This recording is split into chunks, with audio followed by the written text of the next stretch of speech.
তো দর্শক, আপনারা দেখছেন ডিজিটাল উকিল ইউটিউব চ্যানেল।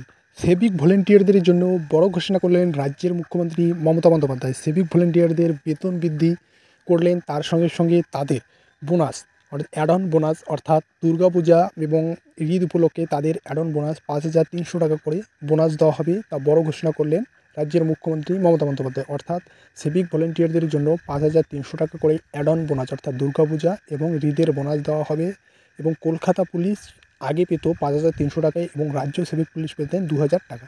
অর্থাৎ সেক্ষেত্রে তাদের বোনাস কিন্তু সমান করে দিলেন রাজ্যের মুখ্যমন্ত্রী মমতা বন্দ্যোপাধ্যায়। অর্থাৎ রাজ্যের সকল সিভিক ভলেন্টিয়াররা সমান বেতন পাবেন, অর্থাৎ সমান বোনাস পাবেন 5,300 টাকা করে। তার সঙ্গে সঙ্গে সিভিক ভলেন্টিয়ারদের সংরক্ষিত অর্থাৎ 10% সংরক্ষিত ছিল, সেটা কিন্তু বেড়ে 20% করা হয়েছে। রাজ্যের মুখ্যমন্ত্রী মমতা বন্দ্যোপাধ্যায় কিন্তু অলরেডি কিন্তু ঘোষণা করে দিয়েছেন। এবং তার সঙ্গে সঙ্গে কোনো সিভিক ভলেন্টিয়ার যদি মারা যায়, সেক্ষেত্রে সিভিক ভলেন্টিয়ারদের পরিবারে শিক্ষাগত যোগ্যতা হিসেবে তাদের সিভিক ভলেন্টিয়ারের একটি চাকরি দেওয়া হবে। তার সঙ্গে সঙ্গে তাদের অতিরিক্ত অর্থাৎ 60 বছর পর্যন্ত চাকরি নিশ্চিত থাকবে এবং অবসরকালীন অর্থাৎ যখন চাকরি 60 বছর পার হয়ে যাবে, অবসরকালীন বয়সে তাদের আগে 3 লক্ষ টাকা দেওয়া হতো, সেটা বেড়ে এখন কিন্তু 6 লক্ষ টাকা করা হয়েছে। অর্থাৎ সিভিক ভলেন্টিয়ারদের জন্য রাজ্যের মুখ্যমন্ত্রী মমতা বন্দ্যোপাধ্যায় কিন্তু বড় ঘোষণা করলেন। দর্শক, আপনারা কিন্তু ভিডিওটির মাধ্যমে জানতে পারলেন, অর্থাৎ সিভিক ভলেন্টিয়ারদের জন্য বাংলার মুখ্যমন্ত্রী মমতা বন্দ্যোপাধ্যায় কিন্তু বড় ঘোষণা করলেন। অর্থাৎ সিভিক ভলেন্টিয়ারদের আগে কিন্তু 9,000 টাকা করে সিভিক ভলেন্টিয়াররা পেত, সেটা কিন্তু বেড়ে অর্থাৎ এখন কিন্তু সিভিক ভলেন্টিয়ারদের বেতন 1,000 টাকা করে বাড়ানো হয়েছে।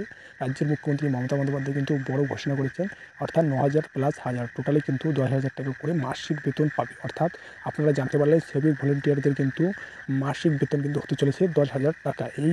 এই যে মাসিক বেতনটি রয়েছে অর্থাৎ আগামী মাসে কিন্তু তাদের ব্যাঙ্ক অ্যাকাউন্টে কিন্তু ক্রেডিট হয়ে যাবে, অর্থাৎ মার্চ মাসে তাদের ব্যাঙ্ক অ্যাকাউন্টে কিন্তু ক্রেডিট হয়ে যাবে। দর্শক, আপনাদের কিন্তু ভিডিওটির মাধ্যমে জানিয়ে দিলাম। এখনও পর্যন্ত যারা ডিজিটাল উকিল ইউটিউব চ্যানেলটি সাবস্ক্রাইব করেননি, অবশ্যই চ্যানেলটি সাবস্ক্রাইব করে পাশে থাকবেন এবং ভিডিওটি শেয়ার করে দেবেন। দর্শক, মনে রাখবেন আজকে কিন্তু 21শে মার্চ। আপনাদের কিন্তু ভিডিওটির সামনে কিন্তু ভুল বলেছিলাম।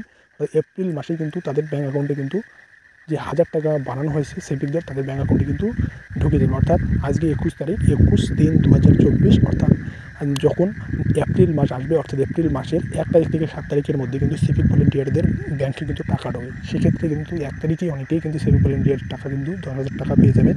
আর যদি দুর্গাপূজা উপলক্ষে যদি বোনাস দেওয়া হয়, অ্যাড অন বোনাস, সেক্ষেত্রে কিন্তু রাজ্যের সকল সিভিক ভলেন্টিয়াররা কিন্তু 5,300 টাকা করে বোনাস পাবেন। এবং অবসরকালীন কিন্তু 3 লক্ষ টাকা আগে ছিল, সেটা কিন্তু বেড়ে 6 লক্ষ টাকা করা হয়েছে। এবং কোনো সিভিক যদি মারা যায়, সেক্ষেত্রে তার পরিবারে একটি সিভিক ভলেন্টিয়ারের চাকরির ঘোষণা করেছেন রাজ্যের মুখ্যমন্ত্রী মমতা বন্দ্যোপাধ্যায়। দর্শক, আপনাদের কিন্তু ভিডিওটির মাধ্যমে জানিয়ে দিলাম। আর এখনও পর্যন্ত যারা ডিজিটাল উকিল ইউটিউব চ্যানেলটি সাবস্ক্রাইব করেননি, অবশ্যই চ্যানেলটি সাবস্ক্রাইব করে পাশে থাকবেন এবং ভিডিওটি শেয়ার করে দেবেন।